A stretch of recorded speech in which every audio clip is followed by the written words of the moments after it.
What's going on, everyone? Scott here. Welcome back to the channel. And Michigan State loses a tough one, 47-10 against Indiana on Saturday in Spartan Stadium, and which was probably the worst three quarters, the second through fourth quarter of that game that Michigan State football has played all season long. And the most frustrating part from all that is how they looked in the first quarter. The defense was flying around. The offense, was looking solid, moving the ball, put up 10 points. Had an incredible Aiden Childs scramble, throw to Nick Marsh, touchdown. Then the train went completely downhill. So we're going to talk about the game, recap it a little bit, and what's next for this team this season. But first, before we jump into that, if you could, just hit that like and subscribe button down there for more Michigan State football content. Obviously, we have a bye week this week. Then we close it out, 3 more games this season. But Michigan State basketball kicks off today, Monday the 4th. As well, so make sure you subscribe to the channel so you don't miss a video. Look, this thing really starts up front for Michigan State. They just got pushed around on both sides of the ball in the trenches all day long. The defensive front had 0 pressures all day, basically. They had a couple tackle for losses, I know, but really, Curtis Rourke had all day back there to do what he wants. Much like all of Big Ten play, haven't got much pressure in terms of sacks or, pressuring that quarterback, and the offensive line on the offensive side of the ball for Michigan State got no push, like we've seen pretty much this whole season aside from the last 2 weeks, Iowa and Michigan.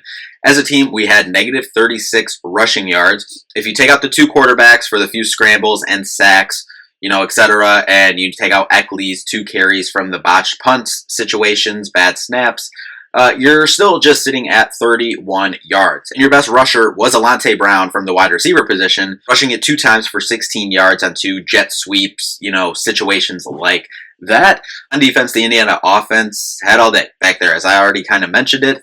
They didn't run the ball particularly well, only a 4.4 average. So, that's solid up front, but so much of Indiana's offense is that play action, the short passes. They can get you downfield with some stuff. They did a nice job with a couple reverses there as well. But really, it was just Curtis Rourke back there. Had all day to sit back there, dissect everything, and deal an incredible stat line. 19 for 29, 263 yards, and 4 touchdowns. If you don't pressure any quarterback, he's going to have similar stat lines. But if you don't pressure a quarterback who's having as good a season as Curtis Rourke has had, that's what's going to happen, and you're going to get a lopsided score like we saw, 47-10 in Spartan Stadium. Keshawn Williams and Elijah Surratt, wide receivers for them, were incredible. 6 catches for 86 yards for Williams, and 4 catches, 59 yards, and 2 touchdowns for Surratt. I hope I said those names right. The defense for them, Mikel Kamara, we talked about him coming into the game. He had 2.5 sacks, 4.5 tackles for loss. As a team, they had 7 total sacks for that defensive unit for Indiana. And, it was, as I said, it was just breakdowns all day up front on the offensive side of the ball for Michigan State. Childs had no time back there to do anything. The running backs, stuff we've seen all season, getting hit in the backfield. Not a good showing up front at all against a really solid, as we talked about coming into the game, you had to give Indiana credit. Really solid defense, one of the better defenses for sure in the conference, but really in the country as well. And, they came out and showed it Saturday in Spartan Stadium. But the last negative or bad thing kind of about the game, before I try to get into some positives to close this one out, Aiden Childs went down in the second half. Charles Brantley and Malik Spencer both went out before halftime as well with injuries. And Anthony Jones, which I missed this one, but he went down with an injury as well, it appears. Jonathan Smith post-game said that he didn't believe anything was season-ending for any of those guys and thinks Childs will be good to go in 2 weeks at Illinois. But we'll just close it here with a couple of positives. The first, got to put Nick Marsh as the biggest positive. Yes, the line, 5 for 78 yards and a touchdown, but just the eyeball test, man. He's an NFL receiver, and I can't wait to see him grow over his time here in East Lansing. He had an incredible catch on the sideline, and then obviously the incredible touchdown catch as well. I think I saw his touchdown catch made SportsCenter top 10 as well. That's incredible. As I said, one of the best young wide receivers in the country. Can't wait to see him grow in his time here in East Lansing. Next up, Aiden Childs in the first quarter. I thought the first quarter, we saw the improvement that Aiden Childs has made throughout the season. He was able to throw the ball away if nothing was there. He was able to hang on to the ball if he did take off or, felt pressure in a situation. Made some incredible NFL-like throws. to Nick Marsh, Isaiah Johnson as well. And, I thought he looked poised in that first quarter. Unfortunately, we saw after that the 2 interceptions, got sacked numerous times. And again, both of those, the interceptions and the sacks, they're not all on him. Some of it is, some of the interceptions are, but, the getting sacks, not all on him. And honestly, all of his interceptions from the season haven't been on him completely as well. But I thought that first quarter, he looked good. That 4th-and-2 conversion to Isaiah Johnson in the third quarter as well, I thought was really good. He, was able to kind of spin out of pressure and then, throw the ball downfield for Isaiah Johnson to convert on 4th down for their 1 4th down conversion of the game. And while we're on Isaiah Johnson as well, I thought he looked solid. 4 catches, 48 yards. Jerron Glover was out of this game, so he saw a lot more snaps, and I thought he, stepped up in his role. But overall, for the team, I mean, the same stuff that we've seen plague this team all year. Not running the ball consistently enough, turnovers, not enough pressure on the defensive side of the ball, and not a high enough conversion percentage on 3rd and 4th down on offense.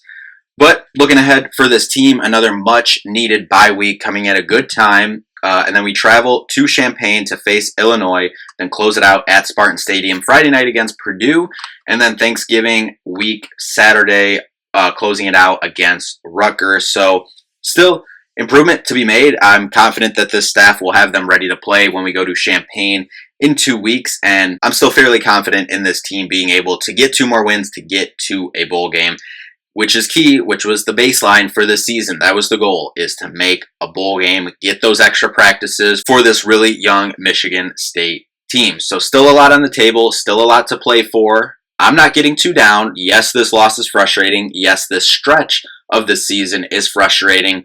But listen, you have 3 winnable games. Listen, I know Illinois has looked pretty good this year. They were just ranked in the top 25 for a couple weeks going to Illinois. But listen, these are 3 winnable games that you can win. You need to win 2 of them to get to a bowl game. If you win 3, you win 7 games, which I thought they could win 7 to 8 football games this year. So that is still on the table. I know it's tough. I know this season hasn't been what we all want it to. But listen, me personally, I know we did not see it on Saturday. But if you just look at the previous weeks and throughout this season, there has been quite a bit of growth. I know no one wants to hear about patience, especially in this day and age of, the transfer portal and NIL and all this stuff. But listen, this is what we signed up for. Jonathan Smith is a guy who is going to develop your players, and it could take a while. But the goals that we set out before the season are still very much on the table. I know the frustrating part is that we could really be sitting at, 6-3. Right now, already in a bowl game, looking to possibly get to 8-9 wins with these last 3 games. I know that's the frustrating part right now. You should have won Boston College. You should have won the Michigan game. Put you at 6 wins, and you're at 6-3, and your only losses would be Ohio State, Oregon, and Indiana, all top 10, if not what I think Indiana, when the poll came out on Sunday, top 10 teams. I know it's frustrating, but things are going to be okay. I am very confident in these last 3 games that this coaching staff and these players will be able to turn things around and get us to a bowl game. Knock on wood. I'm not guaranteeing it, but I am fairly confident that they'll come out ready to roll starting at Illinois in 2 weeks. But anyway, that'll do it for this one. Thank you all so much for watching. We'll see you in the next one. Peace out.